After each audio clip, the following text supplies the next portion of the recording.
Okay, எல்லாருக்கும் வணக்கம். இப்போ ஆவரேஜாக நம்ம போலிங் பார்த்தீங்க அப்படின்னா 60% தான். அதாவது ஒரு 100 பேருக்கு ஓட்டர் ஐடிலாம் கொடுத்து ஓட்டு போடு அப்படின்னா 60 பேர் தான் ஓட்டு போடுவாங்க. இப்போ அதை வச்சு இப்போ ஒரு தொகுதியில் வந்து ஒரு 3 பார்ட்டி நிற்குது அப்படின்னு நம்ம வச்சுக்கலாம். அதாவது இப்போ ஒரு party A, party B and party C.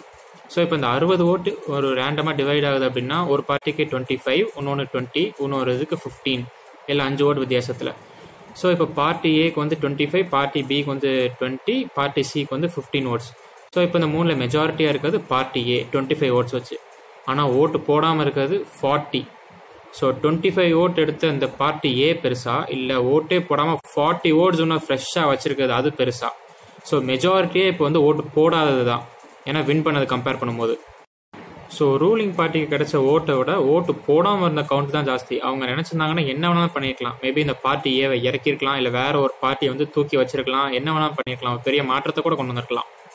Okay, இப்போ இண்டிவிஜுவல் கேண்டிடேட்ஸ். இப்போ பார்த்தீங்கன்னா ஒவ்வொரு தொகுதியிலும் இப்போ வந்து செல்ஃப் கேண்டிடேட்ஸ் வந்து நிறைய பேர் இருக்காங்க, சுயேட்சையாக போட்டிடுறவங்க.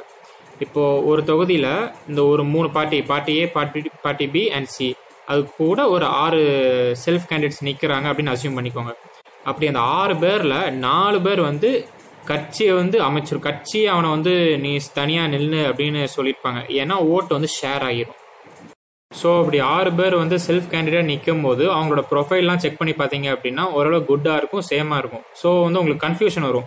ஸோ இப்போ 6 பேருமே ஈக்குவல் தான், ஒரு நல்ல டைப் தான், யாருக்கு வேணாலும் போடலாம் அப்படிங்கிற மாதிரி. அப்படி பார்க்கும்போது ஓவராலாக ஒரு 30 பேர் வந்து நான் செல்ஃப் கேண்டிடேட்டுக்கு ஓட்டு போட போகிறேன் அப்படின்னு சொல்லிட்டு வரும்போது ஒவ்வொருத்தருக்கும் 5 ஓட்டு கிடைக்கும். 6 பேர் நிற்கிறாங்க, ஸோ ஒவ்வொருத்தருக்கும் 5 ஓட்டு. அப்போ வந்து மொத்தமாக 30 ஓட்டு ஈக்குவல் ஆயிரும். ஸோ இப்போ வந்து அந்த கட்சியிலேருந்து வேணும்னே அந்த நின்று அந்த 4 பேர் இல்லை அப்படின்னா வெறும் 2 பேர் தான் இருந்திருப்பாங்க. ஸோ அவங்களுக்கு ஓட்டு வந்து 30லேருந்து 15 ஓட்ஸ் அப்படின்னு போயிருக்கும். ஸோ ஆக்சுவலாக அவங்களுக்கு 15 ஓட்டு கிடைக்க வேண்டியதை 5 ஓட்டை மாற்றுறது வந்து இந்த கட்சி. ஸோ இந்த கட்சியிலேருந்து அவங்க 4 பேர் சுயேட்சையாக யாரை நிப்பாட்டுறாங்க அப்படிங்கிறத நீங்கள் தான் கண்டுபிடிக்கணும். உங்கள் தொகுதியில் இப்போ இத்தனை செல்ஃப் கேண்டிடேட்ஸ் இருக்காங்க, அவங்களோட பேக்ரவுண்ட் என்ன, அவங்க யாருனால வந்திருக்காங்க, எதுக்கு வந்திருக்காங்க, யார் சொல்லி வந்திருக்காங்க அப்படின்னு நீங்கள் பாருங்கள். தேங்க்யூ.